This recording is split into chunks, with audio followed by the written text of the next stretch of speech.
understand what I'm about to tell you, you need to do something first. You need to believe in the impossible. Can you do that?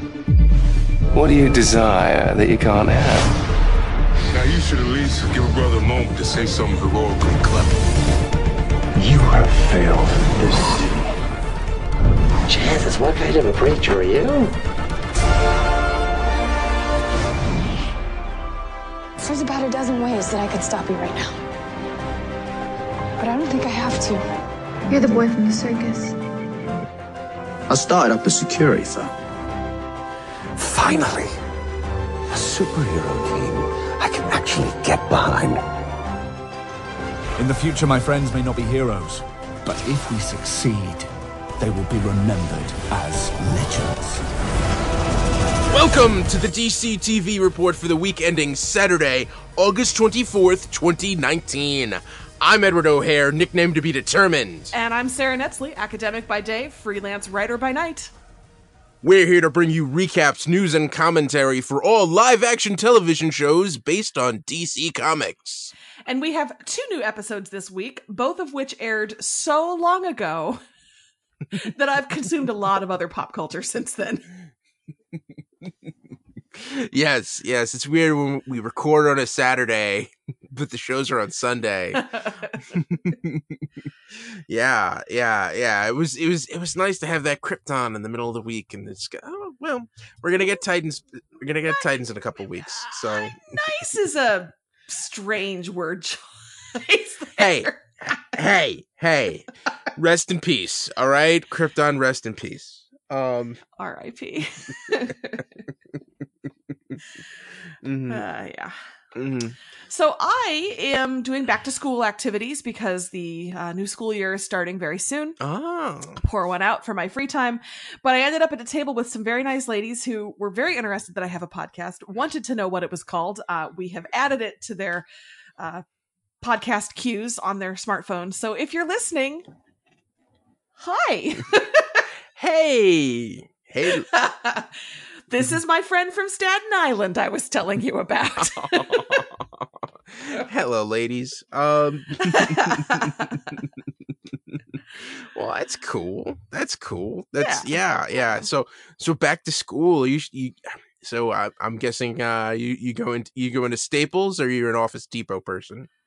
I actually am, because I'm in higher education, don't have to do the panicky I have to stock a full classroom thing that my colleagues who teach at the lower levels do, for which I am very grateful. Mostly I just need to make sure I have my grading pens, like sharp, lots of ink, sharp nibs on those pens, so they can really read my cutting assessments. Yeah.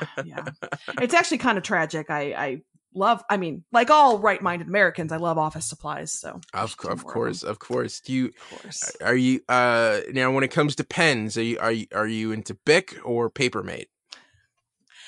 I am brand neutral, but I have found that if I use red, it is very demoralizing. So I try to go with a green or a purple if I can. Oh, so that word has been used by students more than once. So okay, so are you really into gel pens, or?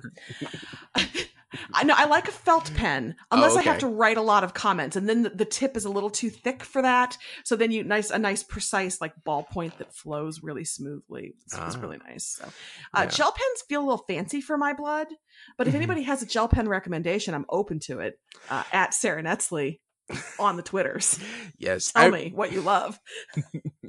Yeah, when I was in like 6th or 7th grade, that's when like gel pens exploded onto the market. Not literally. Yes, and I remember having a blue gel pen at one point and thinking it was really cool. And I tend to sometimes keep the end of a pen towards my mouth and getting really excited at one point. And gel pens at that time, there was no cap on the bottom. I guess that just showed you it was like this thick, hard gel. And accidentally inhaling a mouthful of blue gel ink. What did that do to your tongue and mouth area. Oh well, having to immediately run to the nearest to my kitchen sink and vomit. It was not pleasant. Not pleasant. This great images for your friends. I hope we're really bringing them into.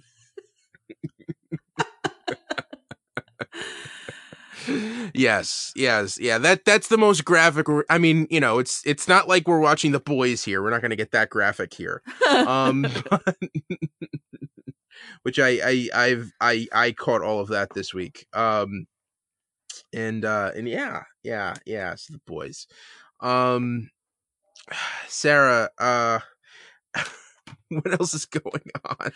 Okay, I realize that DC is in the name of this show, but Disney Plus is making some noise with its programming, and Ed, we're getting a She-Hulk live action show. Wow, this is exciting. It's very exciting. Yes. If you want some cool She-Hulk stories, Charles Soule had a run writing She-Hulk for about, I think, 12 issues a few years ago. Go check that out, and you realize like She-Hulk could actually be a really cool superhero legal drama. So I hope that's the direction that they go with that show. Me too. And I hope they make her look like Lou Ferrigno. Okay. I'm kidding, of course. Yeah, to see how they do that. And I heard you say they're also doing a Moon Knight show? Yes. The two men in my life, my brother and my husband, are on opposing sides of this. My brother is quick with the mockery, and my husband's just like, they're doing what? That's amazing. So I don't know. Where do you fall on that? I think Moon Knight is a very strange character, but in the right hands, it could be amazing. He could also be incredibly confounding and confusing. So they need to take special care with that character. But there's a lot of cool places you can go. Are there any corollaries to? I mean, like when they announced a Doctor Strange movie, did you have a similar reaction? Is it anything like that has become accepted as part of our movie TV canon that would be comparable? I don't know. I mean, I've heard people say that Moon Knight was originally supposed to be like Marvel's response to Batman, but he's had such weird storylines because he's also, you know, clinically insane and you know, he's taken on multiple personalities. I think there were story arcs where he thought he was Wolverine. What? Yes. I've done no research on Moon Knight. I know nothing about him. Yes. Yeah. It's a really cool visual because there's some story arcs where his costume it's not white. They actually use no color, so it comes up as a very, very pure off-white, and it's like, wow. So visually there's a lot of cool things that they could do with that show, but there's some wacky psychological thriller stuff, and it can go to some dark places. I kind of get why they're choosing that for the streaming service then, actually. Yeah. And he's one of those characters that like they'll show up like every 5 years and give him a series, and it's just like, wow, what is this? I don't know if it's good, but it's weird. And yeah. So I'm interested to see what they do with that. I always thought Moon Knight was going to end up as a Netflix show, but they don't do Netflix shows anymore. Surprise! Disney Plus show. So are you going to subscribe? Yeah. I think I've made a deal with my sister in Massachusetts that we'll split the Disney Plus, Hulu, and ESPN bundle, which is $13. Not sponsored. Non-spawn con.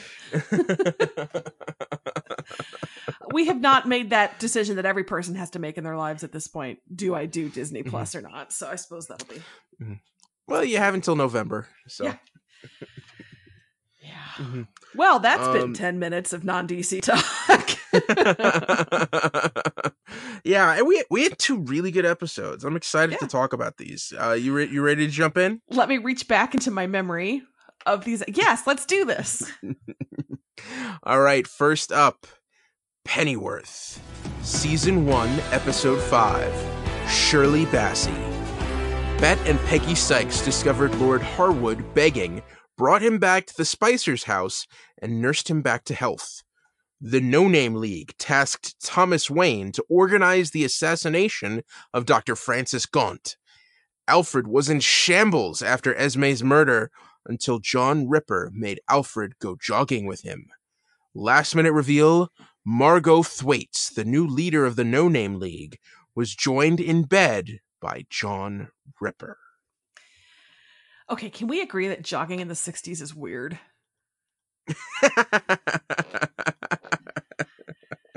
There's just something about 60s style sweatsuits that just feels wrong. I don't know. Yeah, I don't know. Yeah, that's what it was.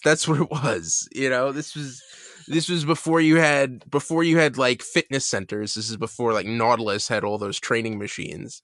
And, you know, if you just decided to go running. If I may be Ron Burgundy for a second, jogging or yogging, I don't know if it's a hard J or a, you know. Yeah.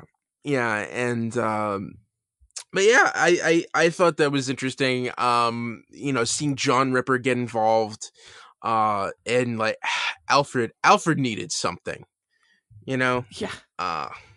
Just, you know, I love, that was the best hair acting I've seen since Friday Night Lights.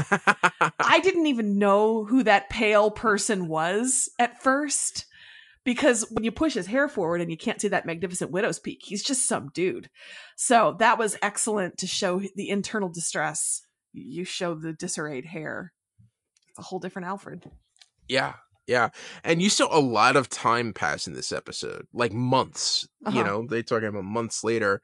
And Lord Harwood, I'm a little confused as to like what his memories are, if he's been so scarred that like he doesn't, because you know he's like missing his toes and his nose, and you know they get him walking again, which was sort of yeah and yeah. I need to just focus on that nose prosthetic for a second. It's so gross. It's so awful. Prosthetic CGI, I don't know what they did. It's terrible. Yeah, and I say that with all admiration. Yes, I think it's a combination. But yeah, it is absolutely frightening. Yeah, and I mean, he has had quite a fall from grace from the idea that he was supposed to be the big bad this season, and to see how they're starting him off. Wow, this is gonna be something to see him make his comeback.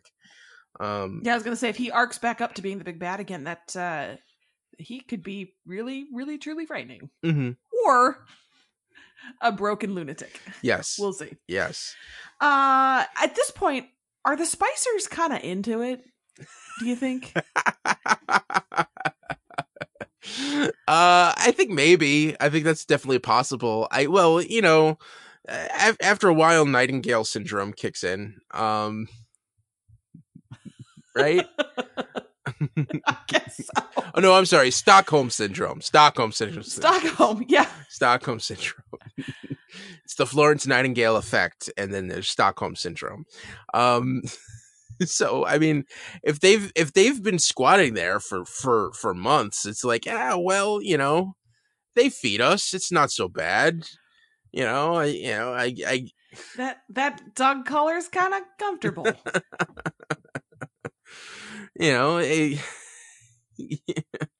you can lounge around in your underwear. You know, don't have to worry about that. I mean, takes the guesswork out of getting dressed in the morning. You know, obviously they don't have any other friends. Obviously, because you'd think after a couple of months, people would come around and be like, "Hey, are you guys okay? You're not answering our ring ups, whatever." Yeah. Yeah. And Thomas Wayne. My guy's having had a rough time this episode. Yes, he is. And what's weird is, like, I know you definitely can't trust the Raven Society, but I'm still not sure I'm so into this no-name league. No, agreed. I don't think we should trust anybody. I don't even think the government feels suspect. All the different leagues or societies, none of them. I trust none of them. All I know is I did not realize how much I wanted to see Thomas and Martha fall in love until they were on screen being completely not affectionate with each other. And I was just like, oh, do we get to watch this? So now I have a new thing. I'm tuning into Pennyworth. Oh, that's cool. That's cool. And yeah, it's what's interesting, you could see, like, you know, first off, Thomas forces Martha to try to recruit Alfred, and of course Alfred's not having any of it. And Martha doesn't really want to recruit him. So when that goes south, Thomas is forced to turn to Dave Boy. Oh, Dave Boy. Oh man. Not a good look. I mean, he is a brawler. You know, he's a good guy to have in your corner, but you don't want to have him taking point on a mission like that. Yeah, I'm not sure he's the planner. No. He's a guy who could fight his way out of a corner, but the fact that he gets in there is into that corner is the problem. Yeah, but he put himself into the corner in the first place. But I will say I did feel a little pang when he got gut shot. Oh, yes. And and you know, it turns out, you know, first off, the whole montage of Alfred getting his wind back when Ripper forces him to go jogging with him, I thought that was handled well. That was almost like, I mean, obviously not with the training and everything, but it had the effectiveness of like a Rocky montage where, you know, a few months take place over the course of a couple of minutes, and you see him sort of getting his strength back and getting his confidence back, and I thought that was really effective. Well, and okay, first of all, you know why you thought about Rocky? Same dumb sweatsuit, but I am really glad that they didn't make this the next day he has to do this. I feel like it's a proper way to grieve Esme. I'm still not happy about what happened, but I am glad that they fast forwarded time such that for him to be back in the world again, it's less, I don't want to say a betrayal of her, but it lets him be a person who suffered a huge loss and is out in the world again months and months later, having had to work through, you know, a lot of recovery. So I'm glad they handled it like that, is what I'm saying. Yes. And the big showdown where it turns out he and Dave Boy are on opposite sides of the same mission. And you really see how Alfred is the leader of that group. Yep. Yeah. I was really worried for Dave Boy. I know he's not your favorite character, but I think he's funny. I like having him around, and I was really worried that we were going to lose him. Well, but would we lose him? Because Alfred also sees his dead companions, so you know he could still come back. Oh, that's true. When he's having a low moment. That's true. But that's the other thing is, like, as brutal as Dave Boy is and as eager as he is, he couldn't bring himself to just shoot a woman in the face. You know, and I mean, a little sexist. Oh wow! Okay, all right. So there's just no winning in that situation. Is that what you're saying? Nope. Correct. Okay, so there's all right. That's fine. But yeah, that Ripper reveal at the end though, where he is more than just a charming crime lord. Huh. Mm-hmm. Yeah, and I think also you really got to see Dr. Gaunt, how dangerous she is and how ruthless she is, and you know, she is even scarier than Lord Harwood was, I think. And and that's the other thing. At the end of this, Alfred gets to hook up with Sandra, which We kind of saw that coming, didn't we? Yeah. How do you feel about that? Because you're the relationship expert here, and so kind of like explain the dynamics here, and like, is this something that he needed? Is this okay? I mean, it's been months, so like, is it okay for him to move on from Esme this quickly? I will allow it. Yeah. Okay. That looked to me like a grief bang, and that's fine. And I mean, if she's thinking about a relationship, I would caution her to maybe, like, I don't know, he's still got some stuff, so maybe don't count on him. But you never know. Relationships form in ways that people outside of them don't understand. No, that did not bother me at all. That made total sense. I was like, yep. That feels right at this point in the show. Mm-hmm. So, all right. So you think he just needed that release? It's yes. All right. Yes, I do. And I'm really happy to see Sarah Alexander is the actress there who plays Margot Thwaites. Ooh, okay. And she was in Coupling on the BBC in the early aughts. She was delightful. I know her as a comedian, as a really funny actress. But I'm pleased to see another scheming, powerful woman. This show has kind of cool choices for villains. Yeah, definitely. And we're gonna see where this evolves. Now the title of this episode, Shirley Bassey, who's a famous singer. I didn't really understand the context for that. I mean, I didn't either. And I guess if I had been thinking about it, I would have been listening to the music they were playing. Is it possible that was a song on the soundtrack this week? I mean, the only songs I know of Shirley Bassey are Goldfinger. And okay, I definitely didn't hear that one. No, and the other one is from the early 70s, which is Diamonds Are Forever. I want an Ed sing Shirley Bassey moment every week.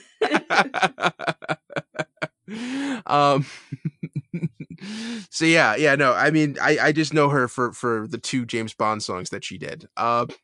But I'm sure she had a non-James Bond career. Yes, I'm sure she had a very successful career outside of that. But yeah, all right. So this is, but I guess it's just kind of like the mood that they're going for. This feels like a Shirley Bassey type story or something. I guess. I don't know. And I guess if I had been doing my homework, I would have Googled this before now. It's okay. I kind of sprung it on you. All right. And no news for Pennyworth, right? Correct. All right. You ready to move on? Yeah. All right. Our second episode for this week is Preacher. Season 4, Episode 4, Search and Rescue. Herr Starr greeted emissaries from heaven and hell and dodged questions about Humperdoo. Tulip snuck around Masada and got accidentally assigned to be the valet for Jesus. Yes, that Jesus. Cassidy whined to the Archangel while Featherstone stood outside his cell waiting for Tulip. Jesse and the pilot were stuck in a raft trying not to die.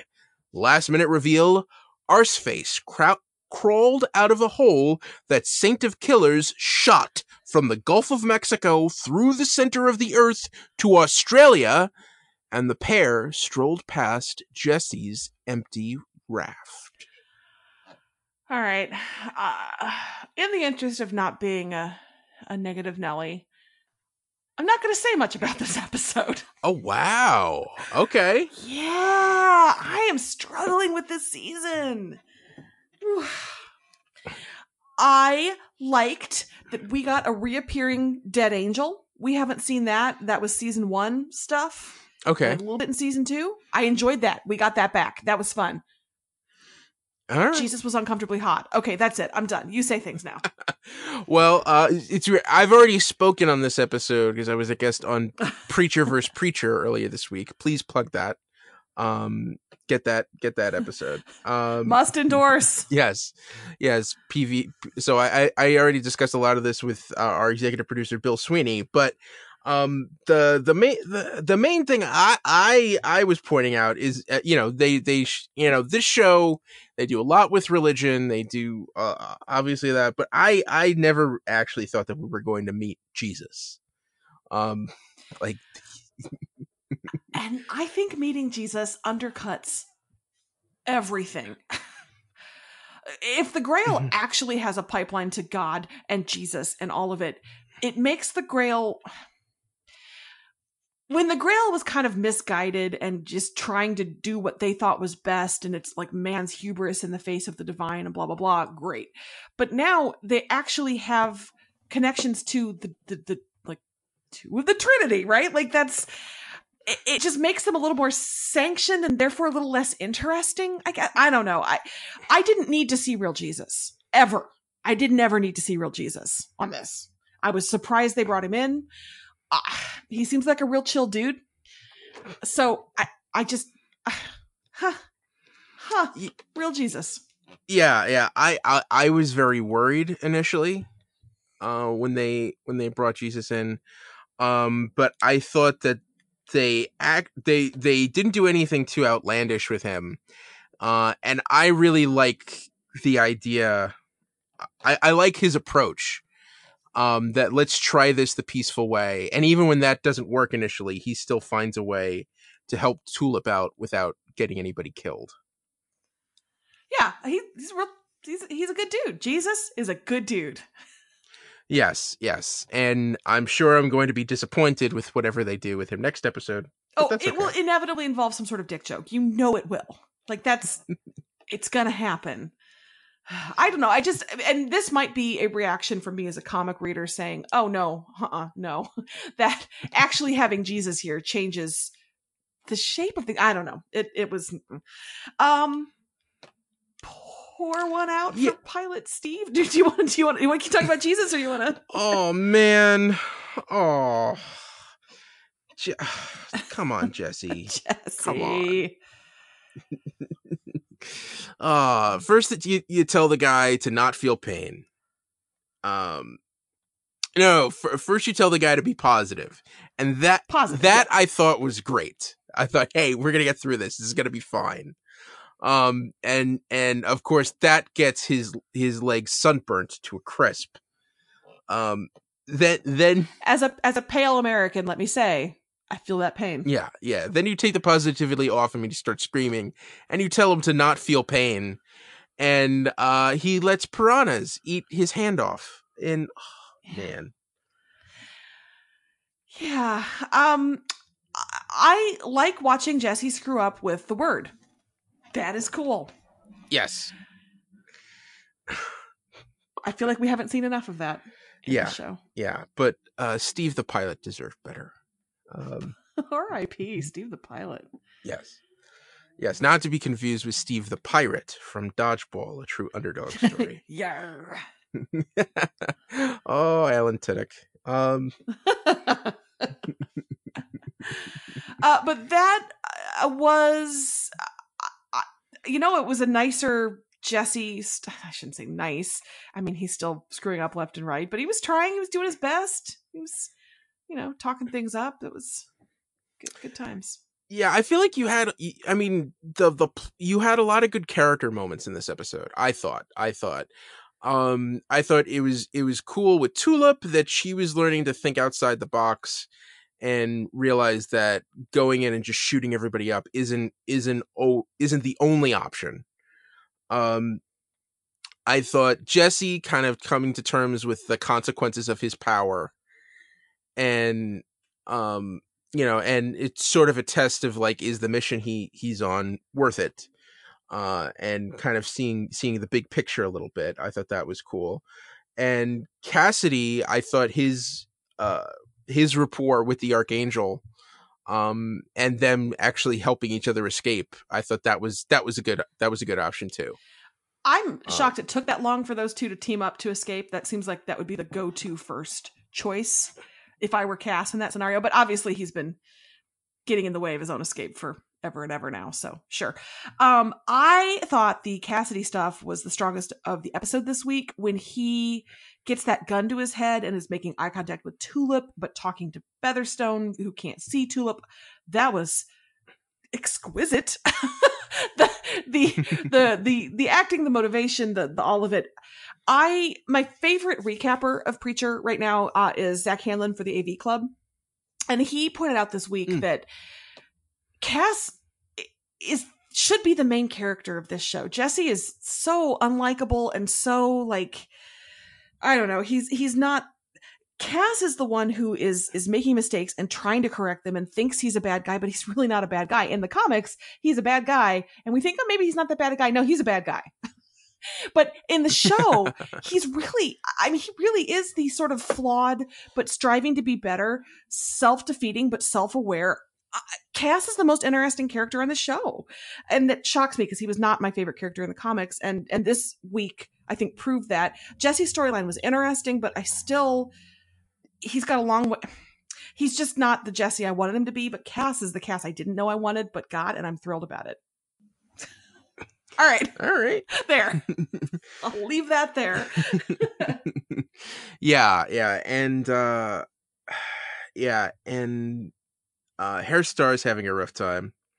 Well, his ear fell off. Yes. Yeah, that was truly disgusting. That was ugh. Yeah. It was a bad idea from the beginning. It was never going to be like a long-term solution, and we all knew that. Yeah, just do the plastic surgery thing and do what everyone else does and just, take a couple of snips from your ass. Isn't that what most or like upper thigh skin? Yeah. Ugh. Also, do we need to RIP the mobster torture guy? Oh, yes. Toscani. Yeah. I'm a little confused because I actually thought that Cassidy was going to make it to Bensonhurst. And he still might. But yeah. He still might. Mm-hmm. Yeah. So R.I.P. Frankie Toscani. And at the very end, I think you will get a good Jesse arc next episode. Because it looks like he's going to come face to face with the Saint of Killers and Arseface. Who showed up at the very end. And someone please get Eugene some proper clothes. Oh, poor Eugene. And how long does it take you to go through the center of the earth? It feels like that would be a really long trip. Well, see, like, here's the thing. I'm wondering, like, how does gravity work? Does gravity just, like, immediately suck you through to the other end? Or, like, what's the deal there? Or does it take you through halfway and then you've got to climb up the other half? I don't know. Or do you have to fight it until you get to halfway and then it reverses itself or something? I don't know. Mm-hmm. I don't know. Mm-hmm. Oh, no, I see what you... Yeah, no, I don't know. Where's a geologist when you need them? I feel like this is maybe not something a geologist could. That was a surprising thing they did to fast track them getting to Australia in a way that felt perhaps a little ill-conceived, but sure, okay, whatever. I just know it was. Also, Hitler's still around. Yeah, that's right. We saw Hitler this episode. And now he knows, Hitler, I think knows about Humperdoo, and it's going to be interesting to see how he leverages that against Star. Yeah. I just realized I'm turning into the Bob Sweeney of the DC TV report. Oh no. Yeah. Well, there's some. Yeah, Bob wasn't pleased with this show on Preacher vs. Preacher, and I think I'm taking on the mantle of Bob. Hey, Bob. Oh, wow. Okay. What's up, my brother? Well, I think there's some things to like. And if there's not, there's only 6 more of them. Oh yeah. This is not like complaining that's coming from the bottom of my heart or anything. I'm just not enjoying these the way I thought I was going to. I thought this season they're going to stick with the comics and we're going to do all this stuff. No. We have not. We have Hot Jesus and Hitler. Center of the earth shenanigans. Well, I'm enjoying that. So we'll see. Foreskin ears, Ed. Yeah, that not so much. All right. Also, that angel is important. Yes. That angel is important, and they haven't talked about it. I hope we get the angel story soon. That's all. I think we'll get that. And the actor who's playing that is much more entertaining than the version of that angel in the comics. Oh, so I keep meaning to look him up. Who is that? I don't know. He does seem familiar though, right? Right, he does. Or maybe it's just because he looks like what I think Cupid looks like. Maybe that's what it is. I don't know.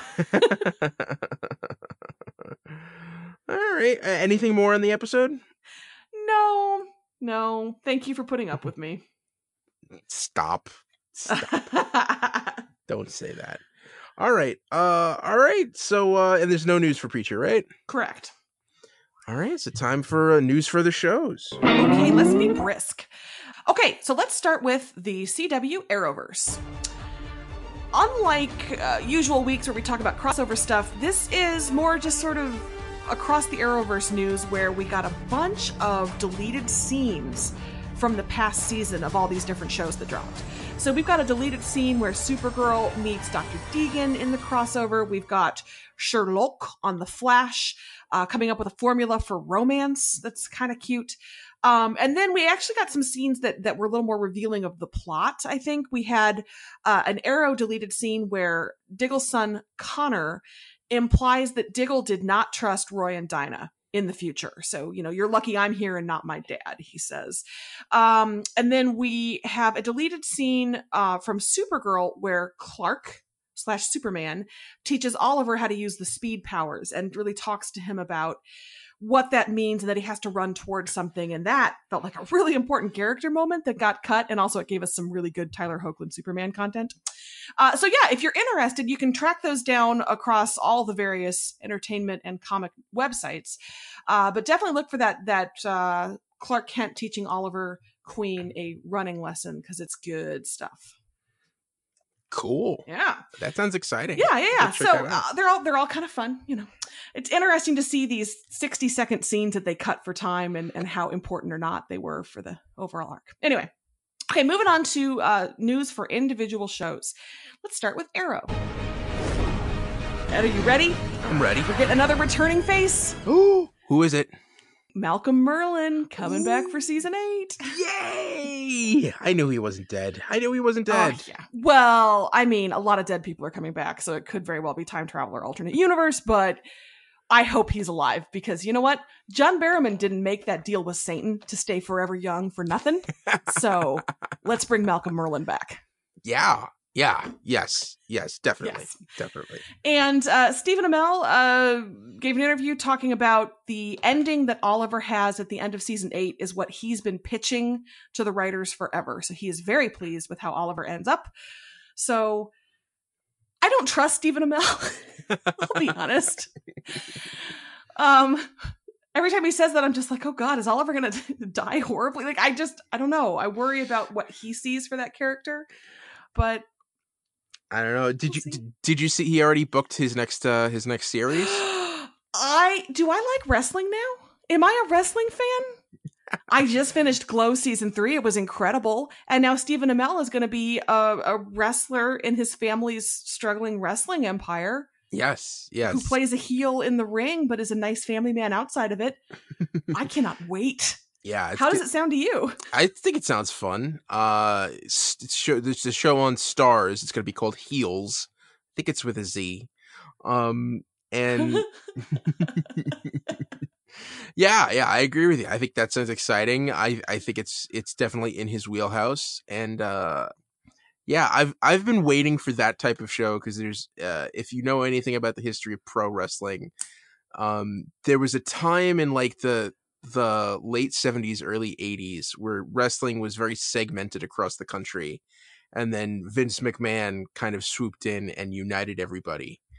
And there's all this backwoods almost like mafioso stuff that's going on. I don't know if they'll get into a lot of that here. But pro wrestling is a very rich world with a lot of options.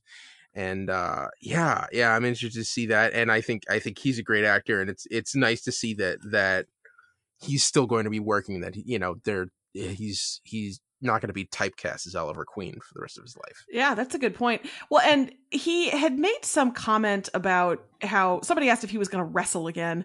And he said, "Oh no, my wife would kill me." So I'm kind of amused that this is his way of getting around actually wrestling to keep his wife happy. He's going to do a show about wrestling. I thought that was really funny. I will say, I tweeted about this, like, am I a wrestling fan now? And a surprising number of people on Twitter were like, yeah, join us. This is great. So Geese Juggler jumped in, and we had, gosh, who was the other person who jumped in and was just like, yes, do it. So I am, I'm expanding my horizons. So there you go. Anyway, that got off base with Arrow. Are you ready to move on to Legends of Tomorrow? Yeah. All right. Oh, Ed, this pains me. Oh, no. Brandon Routh is leaving the show. We're going to have to say goodbye to Ray Palmer as a regular at some point in the upcoming season of Legends of Tomorrow. He's my favorite. He's my favorite too. I know, this is going to be really hard. He's leaving the show with Courtney Ford, who plays Nora Dark. The initial announcement was just that they were both leaving, and then kind of follow-up announcements mentioned that their stories had run their course, which made it sound like maybe it wasn't totally their decision, but it was more a writer's room kind of thing. Did you get that vibe too? Yeah, I definitely got that vibe. And that's, I guess I'd prefer a show to say we don't have anything else and it's just going to get, derivative or whatever if you don't wrap this up. But I'm still really going to miss Ray's goodness and goofy charm and Brandon Routh's pretty face. The only good I can say is hopefully this means that Ray and Nora will be in a happy relationship when they leave. If they stay, I feel like shows have this compulsion to break them up and throw obstacles in their way. But if they're going to leave, maybe they can leave to be together. And that makes me happy, at least. Yeah. And those actors are married in real life, correct? They are. It's so stinking cute. Yeah. But counterpoint, that's a house full of unemployed people now. So that's, I'm sure they have stuff on the horizon. I'm sure. I hope so. So anyway, that was sad news. Thank you to at Tanya Mel for offering to do a wellness check on me for the time being. Maybe Brendan Routh can be the baby face in Stephen Amell's new heel show. Don't tease. Oh my God. This has made my day turn a complete 180. All right, last little bit of news for Legends of Tomorrow. We have a title for episode 4. It is Ahead of Her Time. Ooh. Not a head, but a head. My first thought was Cleopatra, but Ed, you went to Marie Antoinette. Either one would be great. Yes. Yes. So, moving on to Titans. We are 2 weeks away from the season 2 premiere, so we're starting to get some information trickle out. Yes. It looks like the premiere episode of the season is called Trigon, and it's going to have the team under his control as Raven battles to get her team and friends back. Photos show the team with the black Trigon demon eyes, which is kind of upsetting. So, and then we have an. I was just gonna say. So this is what should have been the finale last season. Yeah, that would have been a lot better than what we got. Well, it would have ended with a clip. Could you imagine ending with a cliffhanger with everybody with the Trigon eyes, and Raven being like, "Well, I guess I have to fix this." Smash to credits. See you next season. Anyway, yeah, DC Universe. It's like they just didn't quite know what to do with some of those early shows. Yeah, I just feel like, because they filmed 13 episodes, but they only showed 11. So, like, I don't know. And it's a weird number. Who does 11 episodes? It's so strange. Spinal Tap. That's who. That's right. Somebody lost a bet to somebody else and was like, "Fine, we'll do 11. The first season goes to 11." This one goes to 11. Stonehenge. So, anyway, growing pains at the DC universe in season 1 of their shows. We also have a new poster for season 2 of Titans, which shows the characters. Some of them, you'll see Corey, for example, has different hair, and just Raven has the jewel and this and that. We also see the Deathstroke suit in its fullness for the first time. Ed, what'd you think?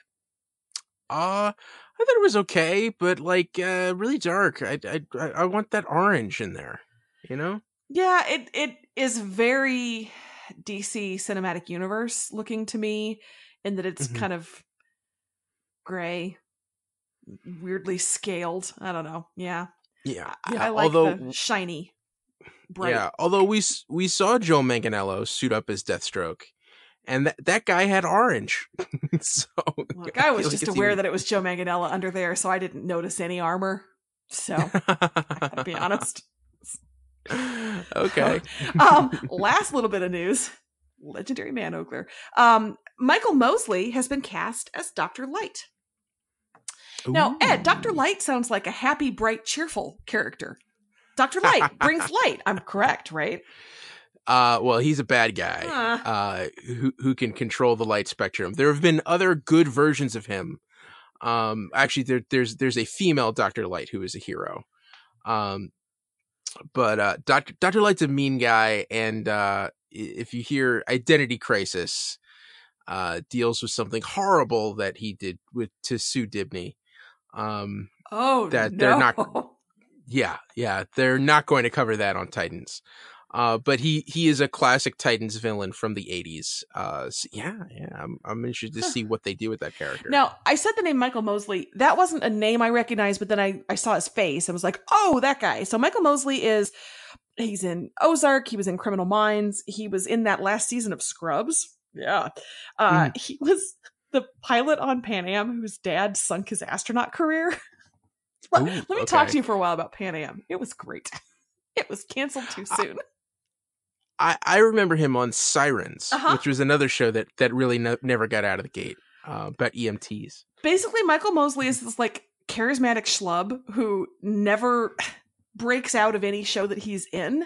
So I'm happy. I'm happy that he'll be a villain. I don't know him as a villain. I don't remember who he is on Ozark because Ozark vanished from my mind the instant the last episode played in season 1. So, Michael Mosley coming to Titans. Cool. Yeah. All right, moving on to Stargirl. Stargirl music. We have in Baby What Is You Doing DC Universe news leaked set photos from Stargirl. Get it together, Stargirl. Stargirl. In this case, actually, I do feel kind of bad. I feel like a lot of these leaked photos are from outside. I don't know how other productions keep that from happening. It just seems to be these DC Universe shows that cannot keep cameras away from people when they're outside. But this was a leaked photo of Stargirl talking to probably Wildcat and Hourman in their costumes. Ed, what did you think about the blurry, long-range pictures of a woman in a black jumpsuit and a man in a cape? Yeah, I couldn't tell that was Wildcat. I actually thought that was a cameraman for 1 second. No, that was the guy on the left. Wildcat was the one on the right. Yeah, but I did recognize Hourman, mostly because of the bright gold in his cape. And yeah, I mean, it looks like they're going comic accurate, which is really exciting. Like this is the show I'm from DC Universe that I'm really excited to see this. It feels like they've been filming this for like the last year and a half. Agreed. And we're still not going to get it until, probably like January, February of next year. So like I just want to get into it. Yeah, agreed. We've been hearing about it forever. We were doing casting news, it seems like half a year ago, and yep, I guess we'll get it when we get it. A next show that we haven't seen yet that we're waiting for, Watchmen. Watchmen music. Damon Lindelof has done an interview saying that you do not need to have read the comic or know anything about the the product to dive into the show. That if they did their job right, completely uninitiated viewers will enjoy and appreciate the story that they're telling. But he also said that Google searches for Rorschach will probably go up after the first episode. So, ooh, yeah, okay, mysterious, and I'm excited. Next show we've got is Lucifer. Mostly this is a FOMO update. My fear of missing out for the week was the LA Lucifer convention, which like half my timeline went to and looked incredible. A lot of cast interaction, a lot of Q&A. The thing that came out from the cast Q&As that I saw was somebody had asked, what about Lucifer the musical? Could we get a cast recording album or anything? And Tom Ellis said, actually, after this coming season, we probably could. There's more singing that characters are doing, and it's just not just Lucifer. So we're gonna get more singing. Ooh, okay. I'm still not over Maze. Maze's singing in the finale of this most recent season. So if they want to have Maze sing her heartbreak again, A+. Ooh, okay. I love the musical numbers on Lucifer. Like, it's one of those things, like, when it pops out, you're like, oh my God, this is amazing. Yeah, some shows don't handle those quite as organically, but Lucifer's are really fun. So I was pleased to do that. He also talked, there was a lot of stuff that got asked. He talked about how he leaned into the eyeliner that they put on him, and by season 2 he was walking around like Cleopatra, things like that. So it looked like a really fun festival. So yeah, Lucifer. Next show is Why. Why music? I still feel weird saying that. Why? We have some casting news for the Y the Last Man adaptation that's coming to FX, and that is that Marcel is Ampersand. Wow. And by that I mean the monkey from Friends is playing Ampersand, leading me to ask, Ed, how long do monkeys live? Well, humans descend from monkeys, right? So, like, it's got to be comparable, I guess. I guess. I was just shocked that the monkey who played Marcel was still maybe accepting roles, still booking. That surprised me. Let's just say that there's not a nice retirement community in Hollywood for actor monkeys. Well, and I remember initially they said that Ampersand was going to be CG, so the idea that they're actually going to have a live monkey on set, that is encouraging. I'm honestly still not convinced this isn't a fake story. It was on AV Club, but it felt like an Onion article, so we'll see. But yeah, I remember I was disappointed at a CGI monkey, and I'm assuming it'll be some combination of both, but I'm glad they're going to have a live monkey for part of it. You know who's not glad? PETA. PETA's already put out a statement saying they're not happy with the use of a live monkey. I'm not going to say anything to get me in trouble, or I will just point anyone to Penn and Teller's bullshit episode on PETA. So that's that. God, those guys do Righteous Rage well. Yes, they do. So yeah. Last bit of news from a show that we haven't talked about in since like October. Are you ready? Sweet Tooth. Sweet Tooth on music. Hulu. So every week, for the last 6 months, I have Googled Sweet Tooth Hulu, and every week there's been nothing until this week, when a Deadline article reporting on a different television show told me that one of the actors in that show had recently wrapped the pilot for Hulu's Sweet Tooth.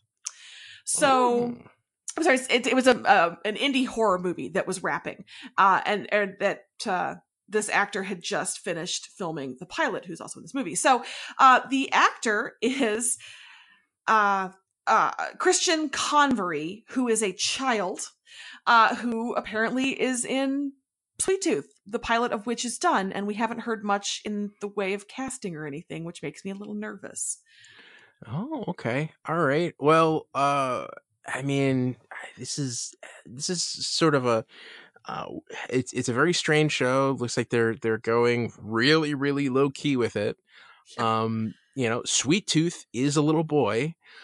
Does Christian Convery look like he could sport a pair of antlers? I mean, he's a very young child, and he probably has a fragile neck.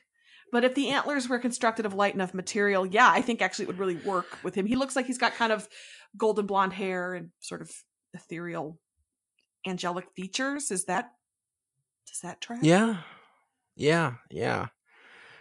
And Jeff Lemire, who wrote and drew, was the writer and artist on Sweet Tooth, has a very unique style. It's not, it's not like he doesn't draw big, powerful superheroes.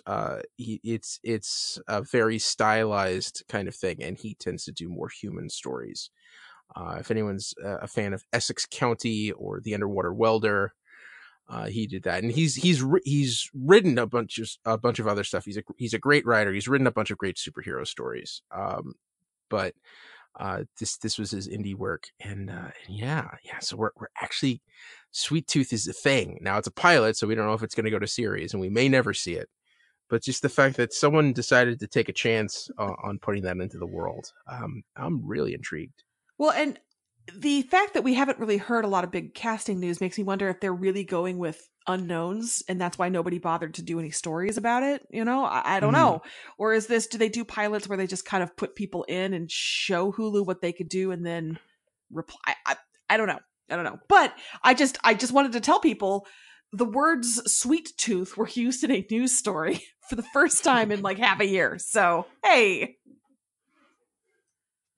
All right. Cool. All right. And that's it for the news, right? That's it. All right. On to our winners for the week. Ed, I'm incredibly literal this week. Do you want me to go first? Okay. And I realize now this is something that we didn't talk about really in either of these shows. But my winner of the week is massive cranial trauma as a result of gunfire. Okay. we had a really gross dead body prosthetic on Pennyworth that featured the results of a bullet exiting a person's head, and we had the same on Preacher with a torture man. So it just felt like there was a lot of head wounds happening on the shows we watched this week. That's my theme, and that's my winner. Okay, please be more positive than me. Well, actually, my winner for this week is positive encouragement. And there is Ed and Sarah in a nutshell. You had and it was pervasive in both shows. You had the Archangel trying to cheer up Cassidy. You had Jesse trying to get the pilot through the them being stranded on the raft. You had Jesus. Yes, that Jesus. Showing Tulip and encouraging her to not hurt anybody.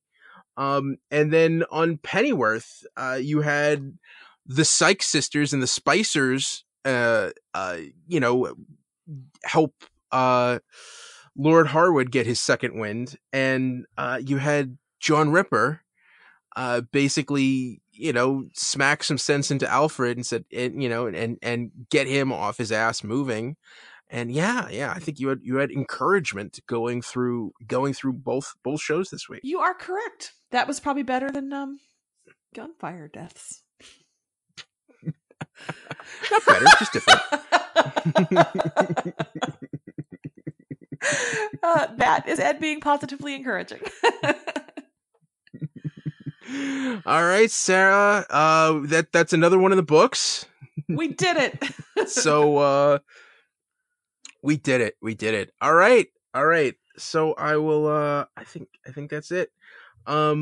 Same story next week. We look forward to it. And that's the DCTV report for this week. You can find us on. One other thing I do want to plug. Before I end the show, if this show is part of WickedTheory.com and Wicked Theory Studios, and if you wanted to help out Wicked Theory, our buddy Bill Sweeney has set up a Patreon. It's patreon.com/Wicked Theory, and for just $1 a month, there are different tiers and stuff that you can get into. But he and I have been doing a little project called Ed Bonds with Bill, where I've been sitting him down and forcing him to watch James Bond movies, and we talk about it afterwards. And yeah, we just watched Living Daylights last week, and he doesn't know what movie we're gonna watch until right before we start watching it. Wait, are you not doing them in order? No. I'm doing them in my own order, so he can get a taste of soupçon of each Bond as we go forward. And so that he could see the wide scope of the franchise as we go through it. And also seeing how different each Bond actor is from each other. Yet still they're all James Bond. So yeah, if you're into James Bond, or even not, if you just, want to hear someone held against their will and then, being thankful for it afterwards, cause all those movies are great. Go give us $1 a month on Patreon and, go download those episodes. Or more if you like, I don't know. Or even if you just want to support the show and just, help us with our overhead, because, there are, it costs money to put together a listen subscription, and to get this out to you. You guys get it for free, but if you want to help us out a little bit, Patreon's the place to do it. So yeah, help us out on Patreon. I can't believe we got this far into the run of the show before we started talking about Patreon. Not today's show. I mean, like the life of this podcast. Yeah. It's just weird because I always think of it as Wicked Theory, and then but we are a part of Wicked Theory, so we should promote that. Remind me to do it at the top of the show next week. Sure. Thanks everybody whose phone is across the room, and that's the only reason they're still listening. I really appreciate it. All right, and that's the DC TV report for this week. You can find us on Twitter. I'm at Edward O'Hare TBD. And I'm at Sarah Netzley, SARANETZLEY. And follow the show on Twitter at DCTV Report.